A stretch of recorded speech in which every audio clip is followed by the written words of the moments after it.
A champion's career arc, under ideal circumstances, goes something like this. Prospect turned phenom, turned challenger, turned that dude with the belts around his waist. But for some boxers, the elite among the elites, there's an even higher level that most champions never reach. Just look at them now, y'all. They don't understand, man. God dang.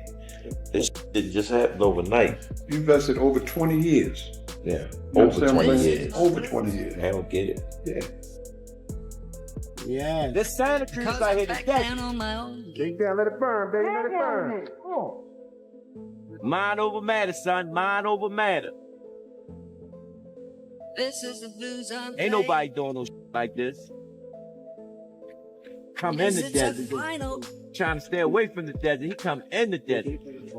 Coming up here, I was always that kid that know when the time to buckle down and things like that. Like I know when it's time to get serious. I know how to focus, no matter what's going on around me. That's what made me so special and why I came so far. Before the headlines return and before the bell ever rings, boxing always gives us one scene that matters most. The grind nobody applauds. Right now, that scene belongs to Gervonta Davis. Chop, chop. Good work. Oh, good rim. I like the way y'all jump right back in it. That's right. Make them jokers move. Oh, I love what I hear. Y'all making them sing. For most of Davis's celebrated career, Ford and other trusted advisors remained in control. But now, those in camp can sense a shift in command. Make them jokers move. As the fighter himself begins to oversee everything, while aiming at the destiny he alone must fulfill. There you go. I go with that. Give it up for him, y'all.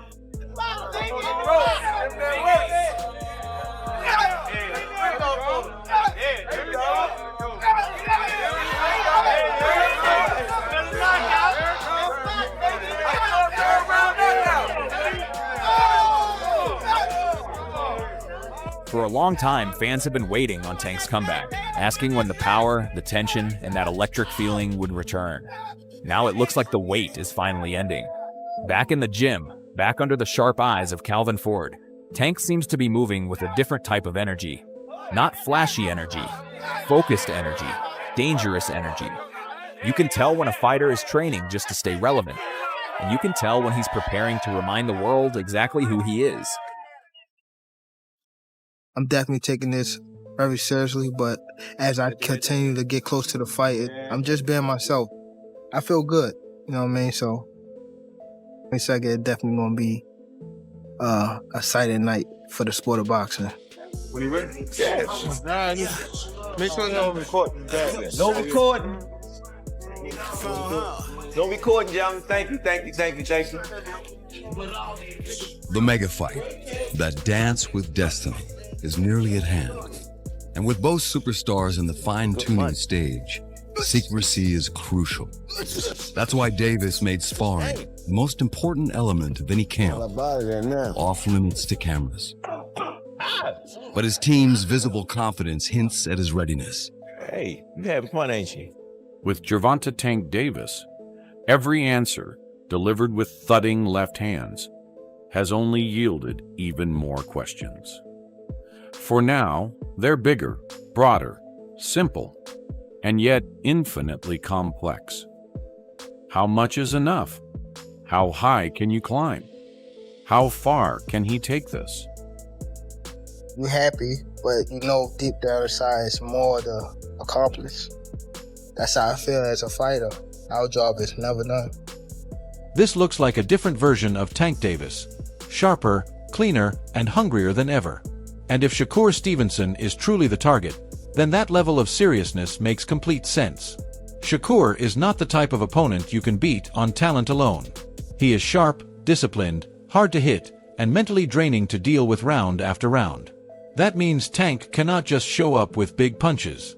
He needs patience, conditioning, timing, and full control of himself from the first bell to the last. That is exactly where Calvin Ford becomes so valuable in this story. He is not just a trainer. He is the structure, the guidance, and the calm, steady voice that knows exactly how to bring the best out of Tank even when things get complicated. I ain't gonna lie, Coach. One of them got to be Shakur, because that's the one that's a 50-50 fight. I feel like that's the only one that's let me like, explain something y'all, those are two guard-level fighters. Let me explain something. Shakur is a master boxer. Yes. True indeed. I know the kid, he was raised up with us, but he's a kid to us. You understand what I'm saying? But he's gonna get his just due. Yeah. He just has to focus on Having the right people around you matters even more when the stakes are at their highest. And from everything we are seeing, Tank's entire team is rallying behind him, making sure this comeback is built on real work and not just social media talk. That should put the whole division on notice, because we have already seen what Tank is capable of when he is only halfway locked in and running purely on instinct. A sharper, more focused Tank with a clear purpose is a completely different fighter altogether. If he walks into a fight with Shakur carrying this kind of energy, we will not just be watching a return to form, we will be watching a man on a mission with something to prove. And more often than not, the most dangerous version of any fighter is the one who feels the world has counted him out and is determined to make everyone pay for it. So, I'm vlogging another day, you know, in the life. Yeah, my guy. Can I get a real pic with you? Yes, come on. Let me take this off real quick. I'm vlogging right now. You are? Yeah. You vlogging? Yep, you vlogging, champ. Yeah, thank you so That's much. a nice You wanna deal. get a picture? We about to see how it is.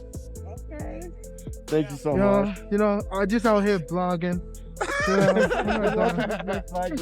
And just as we are talking about Gervonta Davis rebuilding himself in the gym, Shakur Stevenson steps into the conversation sounding like a man who has already visualized every moment of fight night. What stood out here was not anger or trash talk, it was pure certainty. Shakur basically shrugs off all the noise and says the fight is happening, plain and simple. That is a different level of confidence. No shouting, no empty threats, no dramatic social media posts, just the calm attitude of someone who genuinely believes this fight is already his to win. And then he does something interesting. He gives Tank his flowers. He calls Davis strategic, experienced, and the kind of fighter who sets traps and lets his opponents burn themselves out before making them pay for it later. Is it just boxing beef or is it real beef? and if so, where did it originate from? I know it's a longer story, but just, you know. Yeah, I mean. Whatever you can share. It's kind of bigger than boxing, I guess you could say, because of like the history and like everything that done like went on. It's hard to even speak on it just because of the fact that we gotta fight. So at the end of the day. You feel that's gonna happen? Yeah, I know it's gonna happen. I mean, I'm the best, he the best. So when you got two guys that's the best, how can you not fight? Only way you could not fight if one of them guys ain't like that and somebody go off to lose or... That is a rare level of honesty in boxing, because fighters who lack confidence usually downplay everything their opponent can do. Shakur did not do that. He acknowledged the very real danger that Tank brings while still standing firmly in his belief that he is the better fighter. That tells you this is not personal drama or mind games. This is genuine competitive hunger. And when he says both of them are the best in the game right now, that framing actually says a lot. Too many fighters talk like champions while only fighting easy opposition. These two know that the only way to truly move the needle is when elite fighters step up and face each other. Now here is where things get interesting. Shakur saying the fight can happen whenever Tank is ready sounds respectful on the surface, but underneath that calm delivery is real pressure. What he is really saying is that he is ready right now with no excuses and no delays. Just send the date. It is a smooth move because there are no fingerprints on the challenge, but everybody heard exactly what he meant. And stylistically, this is precisely why fans simply cannot stop talking about this matchup. That's really good fighters and on that level. From a boxing standpoint, what makes Tank Tank? We see the power, but it's got to be more than that. Nah, he's strategic. He's setting guys up. He been boxing since a little kid, just like I've been boxing since a little kid. And you can tell like with the experience. Even with his last fight with Frank Martin, you can see Frank Martin was more so an amateur. Like the experience he got is not on the level of like Tank. And he just took off with experience. He let him waste his energy, gassed him out, and then round 8, okay, it's time. Tank is the type of fighter who waits patiently and explodes the moment you slip up. Shakur is the type who simply refuses to slip up. One man hunts for mistakes while the other works overtime to never make one. That alone makes this must-watch television. And do not let Shakur's calm tone fool you for a second. He carries that quiet confidence that only truly great fighters have, the kind that does not need to be loud because it is completely sure of itself. Meanwhile, Tank carries the kind of punching power that can shut down any moment in a fight without warning. That is a beautiful and nerve-wracking combination. So here we are with one man quietly sharpening his skills in the gym, while the other is publicly stating that this collision is inevitable. And honestly, that is exactly where we need to be right now, because boxing does not need more guessing games and delays. It needs bold decisions and brave scheduling. If both fighters are truly in their prime, as Shakur himself says, then stop dancing around greatness and make the fight happen. Some matchups live and die as rumors. But this one already feels like unfinished business, and it has not even been signed yet. Whenever. I think that I'm ready for it, he ready for it, we both in our primes. It can happen next, it can happen next year, it can happen whenever he say, let's fight. And just as Shakur Stevenson was sounding like a man calmly waiting for the moment to arrive, Richardson Hitchens steps into the conversation with an opinion that actually carries real weight, because he has personally shared the gym with both of them. That changes the entire discussion. Online debates are entertaining, but when someone says they have been in the room with both fighters up close, you listen differently. Hitchens calling Gervonta Davis versus Shakur Stevenson the biggest fight in boxing in the near future is a bold statement, but honestly not a crazy one at all. One fighter brings explosive star power and the other brings an elite level of skill that not everyone fully understands yet. That combination sells itself without needing much else. He even goes as far as saying this fight could be bigger than Terrence Crawford versus Errol Spence Jr., and yes, some people will push back on that. But the argument makes sense when you look at the full picture. This matchup has younger energy, an unbeaten feeling, a sharp contrast in styles, and enough talking points to fuel boxing debates for months. What really stood out was how Hitchens broke both fighters down. Tank is a powerful and skillful puncher who thinks his way through fights, while Shakur possesses a generational skill set built on length, timing, and total ring control. And at 6, and Shakur got longer arms and reach, and he might just beat you up from a distance to 12 rounds. Like, that's really the only difference. They both have like disadvantages and advantages, like, you know what I'm saying? But Tank power is just like generational type power. So, and Shakur skills is generational skills. So it's like I said, it's a fight. I always tell both of them, like, that's the only fight I want to see. They both get mad at me. They be like, yo, I'm gonna knock that when I fight him. Shakur, That is sharp and honest analysis.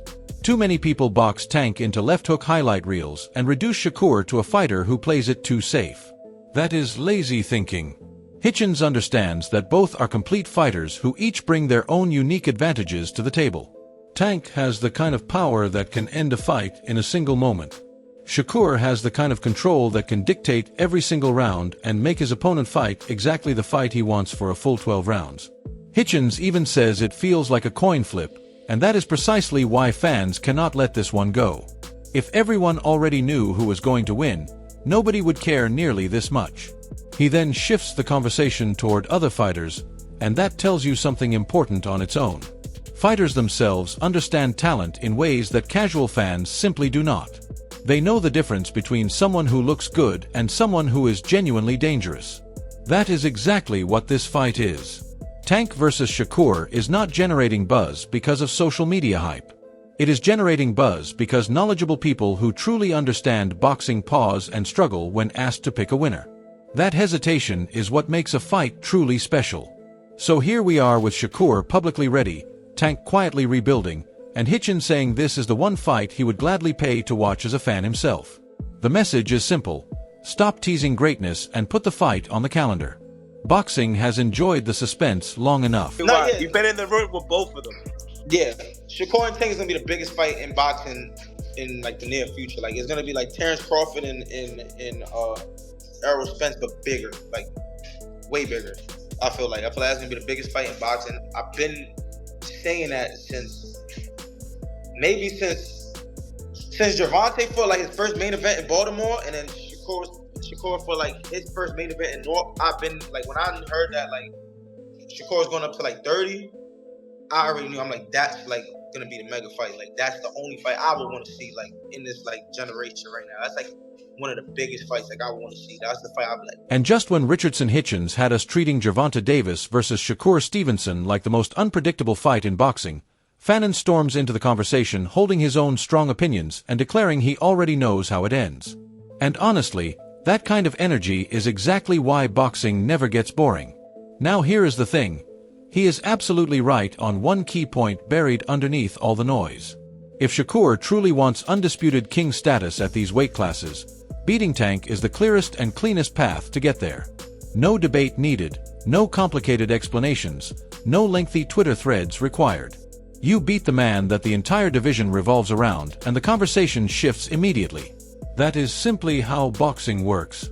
But I had to laugh when Fannin made it sound like Tank is the only door to greatness. Slow down. Greatness has multiple paths, but this one is without question the biggest and most direct path available right now. He then steers the conversation toward money, management, politics, and all the behind-the-scenes forces that quietly control what fights actually get made. And while every theory he floats may not land perfectly, there is real truth sitting in the middle of it all. Talent alone does not make big fights happen. Leverage does. Connections do. Networks do. And in boxing, that side of the business is just as important as anything that happens inside the ring. First of all, let me tell you what checkmate means for me with Shakur. Gervonta. And that's it. The only way he wins the game and gets the king in check is if he's playing with the king. And the king in the weight classes that he is in is named Gervonta Davis. And there's no way around doing that. And the only way that Shakur Stevenson is going to be considered the king and the best in those divisions, especially as an American fighter in the age group of the people that he's with, is if he fights and beats Gervonta. Timing does too. And egos absolutely do. Sometimes the hardest thing to land in all of boxing is not a punch, it is a signed contract. Fannin also points out that Tank can move differently because he already owns the fan base, and that is a sharp observation. Tank has the luxury of picking and choosing his opponents. Shakur carries the harder task of proving that elite skill can also translate into big business. That is a colder reality than most people stop to think about. One man gets to choose his path freely while the other may need one specific name on his resume to unlock every door. But let us not undersell Shakur's position either. Elite skill travels far in this sport. If Shakur beats Tank, every room opens up and every platform gets louder for him overnight. If Tank beats Shakur, he adds another highly skilled fighter to his list and only grows the legend further. That is exactly why this matchup feels so alive and so necessary. Both men have something very real and very significant to gain. And the funny part is that everyone wants to play chess and predict outcomes until the fists actually start flying. Then all those carefully built strategies fall apart in seconds. So go ahead and call checkmate all you want, but there is really only one move that fans care about right now. Stop hinting.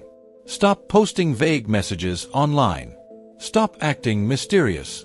Sign the contract, make the announcement, and let the whole thing come alive. Thing is, yeah, Shakur, let's talk about chess moves. That's fine. But you're never going to be a king if you don't beat Gervonta Davis. It's just not going to happen. And to be honest with you, you may not be a king even if you do beat Gervonta Davis, because that's not how it works either. You really have to have the love of the boxing fans and the affection of the people around in the sport for you really to be that type of guy, for you to consider yourself to be the king. I mean, I wonder whether or not even Shakur could come back after a loss. You know what I mean? Like, you're not a king in the sport of boxing if you can't come back from one loss. We are right in the middle of exactly the kind of moment boxing always claims it wants, but rarely has the courage to actually deliver. Gervonta Davis is back in the gym looking sharper, more focused, and training like a man who fully understands that this next chapter has to mean something real. Calvin Ford is back in his corner bringing the structure, discipline, and steady guidance that Tank has always needed when the pressure gets heavy. On the other side, Shakur Stevenson sounds calm, locked in, and completely convinced that this fight is simply destiny waiting on a date to be confirmed. Then you have fighters like Richardson Hitchens calling it nearly a coin flip, and that alone tells you this is not manufactured hype. This is genuine tension between two fighters who are both capable of winning. One man carries the power to end everything in a single round. The other carries the skill and precision to control every single minute of a fight. One mistake could flip the entire outcome. Or 12 hard rounds could completely reshape the lightweight division as we know it. That is why fans care so deeply about this one. This is not simply power versus skill. It is star power versus pure mastery. It is market value versus technical excellence. It is the kind of fight that finally answers questions boxing fans have been arguing about for years. And if the sport somehow lets this moment pass, then let us be completely honest. Boxing would once again be stepping out of the way of its own greatness. And that's when it's checkmate. No time before that, Shakur, will it be checkmate. That's when you got the world on blast. You got it on lock when you beat him. So, if he ain't talking about that, then what else you gonna be talking about? Because next move, I already know what the next move is. First of all, let's talk about the fact that he has to say that he has a next move. That tells you something right there. As I've been telling you guys, and I maintain that I'm correct, that Turki Al-Sheikh and these guys do not have the money anymore to back. Now it is your turn to weigh in. If this fight goes down at 140 pounds, who are you riding with? Tank ending it explosively or Shakur putting on a complete masterclass? Does Tank's comeback energy flip the script entirely, or does Shakur's iron discipline hold firm no matter what gets thrown at him? Drop your thoughts in the comments below, because this is a conversation worth having. And if you are not already part of the Boxing Headquarters family, make sure you hit that like button, share this with a fellow boxing fan, and subscribe so you never miss a thing. See you in the next one.